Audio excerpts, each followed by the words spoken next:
Welcome to another coding interview problem breakdown. Today, we are tackling the permutation in string problem. This is a classic question that tests your understanding of strings, hash maps, and the sliding window technique. It is often asked in technical interviews at top tech companies. Before we dive in, let's clarify two key terms. First, a permutation is simply a rearrangement of letters. For example, if you have the string ABC, its permutations include a CB, B a C, and so on. The important thing to remember is that a permutation has the exact same character counts as the original string. Second, a substring is a contiguous sequence of characters within a string. The order must be preserved exactly as it appears. Here is our goal. We are given two strings, S1 and S2.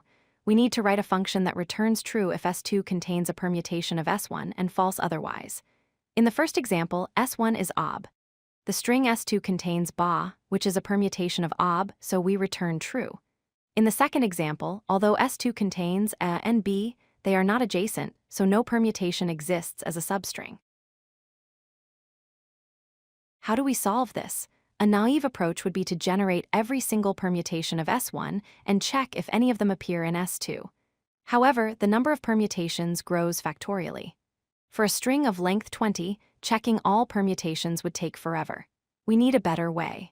The optimized approach runs in linear time, or O of n, by using frequency maps. The key insight to solving this efficiently is to realize that we don't need to check the actual order of letters. We only care about their frequency. If a substring in S2 has the same number of A's, B's, and C's as S1, then it is a permutation of S1. This turns our problem into a counting problem. We can use the sliding window strategy. We will maintain a window of a fixed size on S2. The size of this window will be exactly the length of S1. As we slide the window one character to the right, we will add the new character entering the window and remove the old character leaving the window, keeping our counts updated.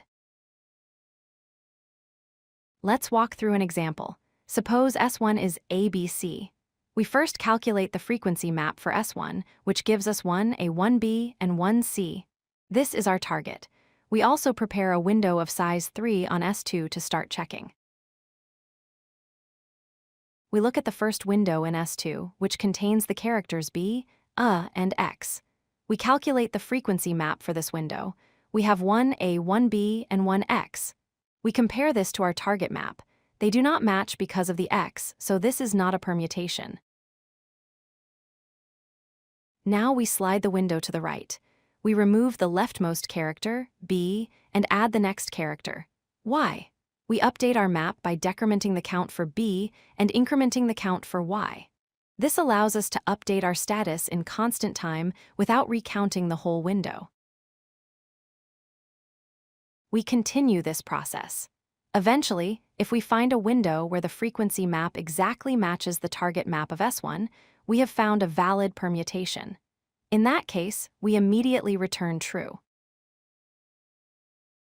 Here is how the logic looks in code. We use two arrays of size 26 to store frequencies for lowercase English letters. We first populate the arrays for S1 and the first window of S2. Then, we loop through the rest of S2, sliding the window by updating the counts and checking for a match at each step. Finally, let's analyze the performance. The time complexity is big O of n, where n is the length of S2, because we iterate through the string once. The space complexity is big O of 1, because the size of our frequency arrays is fixed at 26, regardless of how large the input strings are. This makes the solution extremely efficient. If you like this video, hit that like button and don't forget to subscribe. Visit codelucky.com for more such useful content.